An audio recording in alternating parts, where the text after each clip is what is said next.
Có buổi sáng thực ra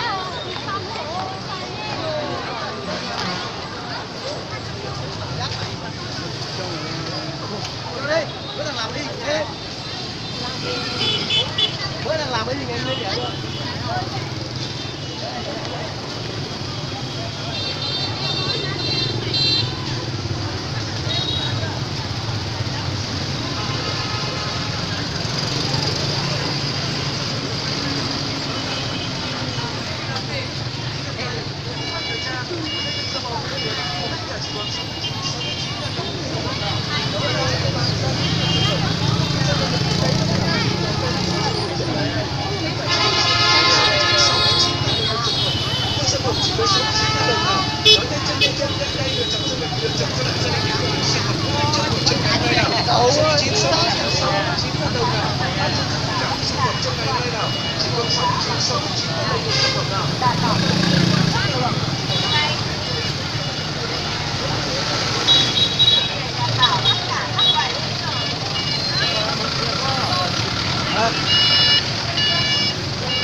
Trung tâm ứng dụng công nghệ mới ép dẻo bằng lái xe cho nhân dân có ép xác định Một chữ thơ.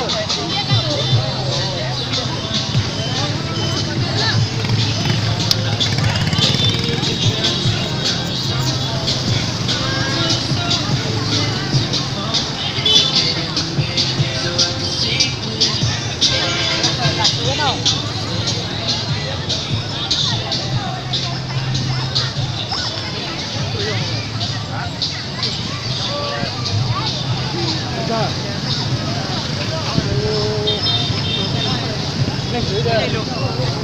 Đá có một số không? Lên dưới đây. Sao đấy?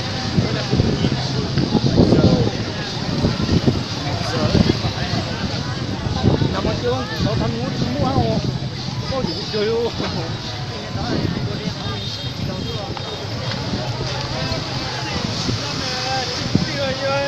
Chơi lên cái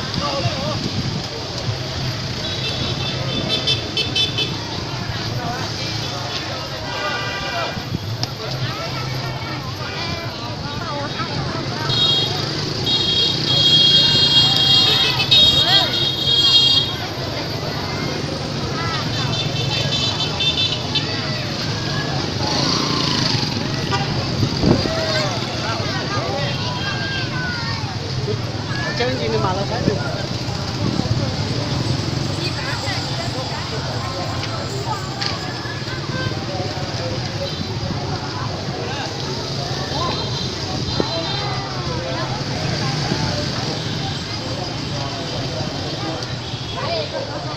Trông này là trông不大哦，不大咋说trông này.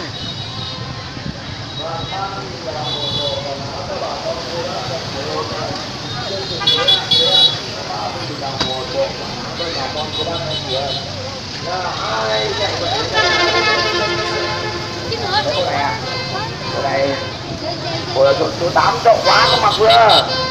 Bộ này mặc cho nó chặt chân nó mất. Đấy số 6 thôi. Đấy số 6 thôi, không vừa được. Đấy số 6, rộng số 6. Số 6. Nào giờ nó đi đây.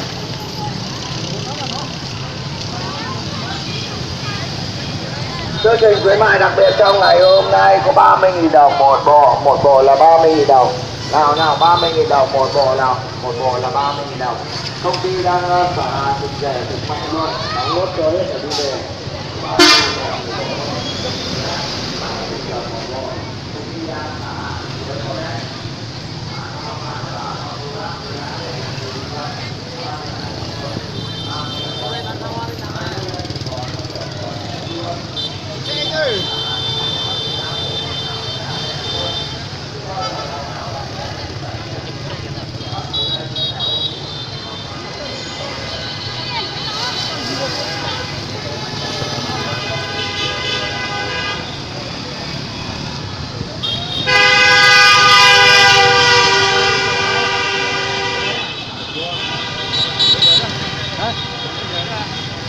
mua hả? Rồi đó. Rồi bán sang là nó chưa rồi bán sang là rồi nó bè để bán sang là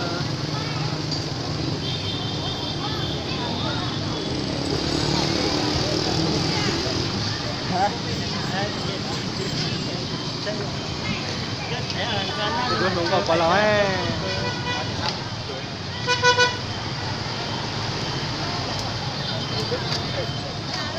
Ai đánh à?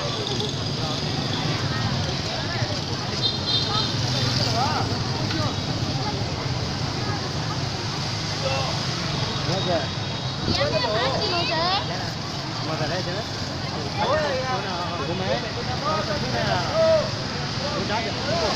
Bây giờ chúng ta cứ xì ấy. Bây giờ nó là máy nó yêu máy. Một tấm to cho này. Chăm kia một lưng rồi.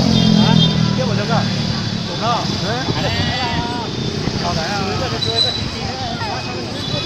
Chúng ta đồ nhất là đồ ở bên trong ấy.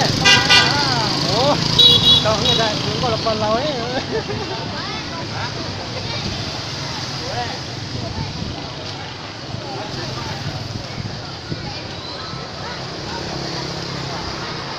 Nên một tung đừng nói một tung là nó có tức bỏ. Đấy là được. Ngon này. Chỉ có ăn wow. Trông ngon tuyệt vời.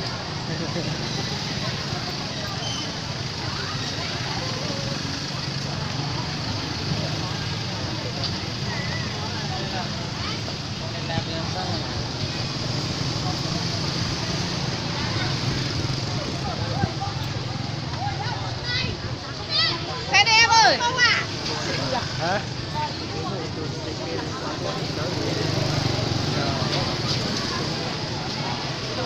Đó chỉ cao hổ.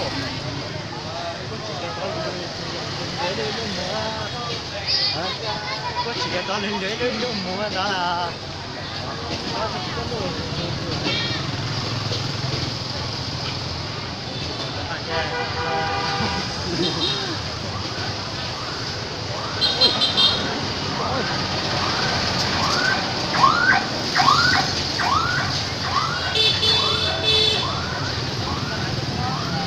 Anh nói giật cái gì đó.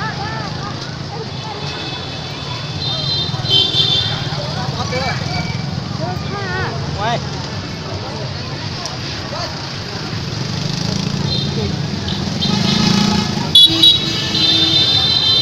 Ôi, xinh gái nhỉ.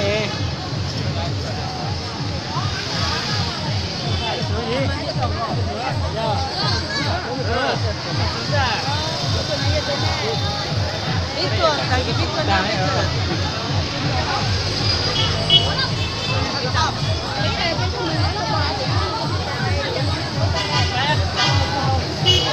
Đấy, tôi á.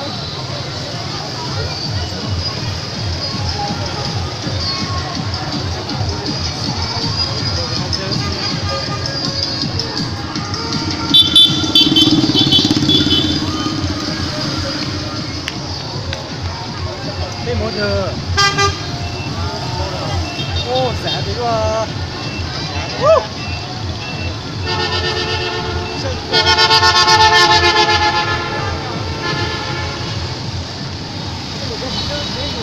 Con lên đây.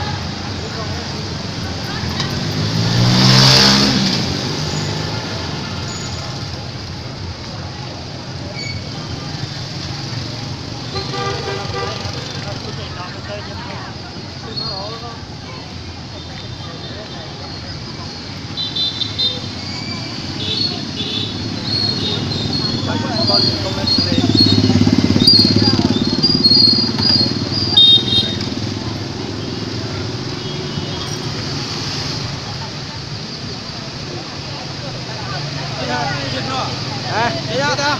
Mẹ, gì á? Bao đấy thì em rồi á. Bao thì bên nằm bao thì có chế có thực này. Nè, em sẽ chụp có được gì đây. Đó. Đâu bên đó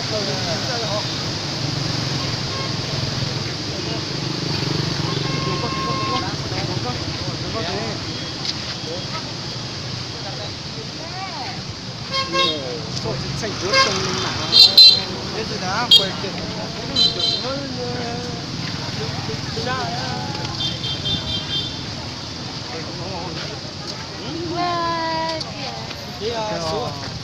Bên đó số.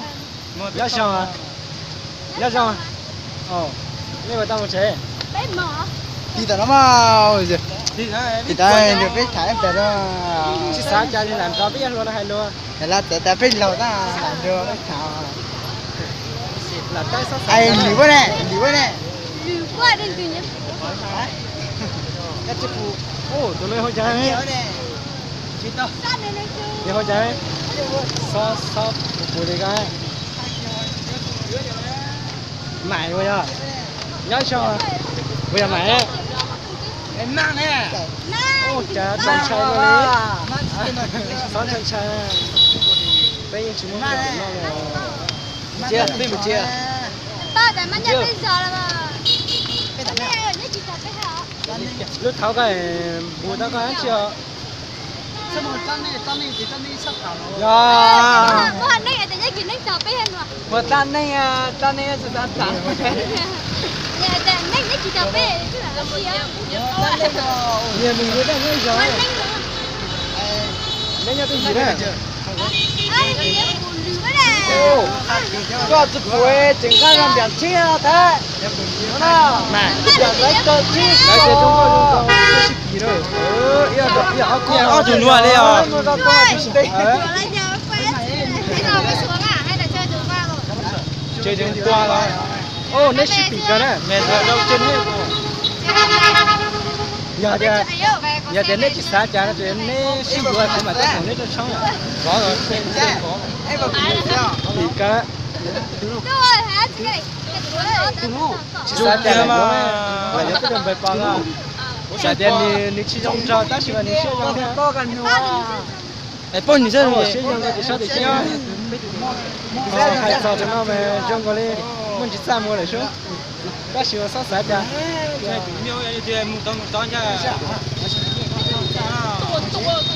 ô sao hồn đâu à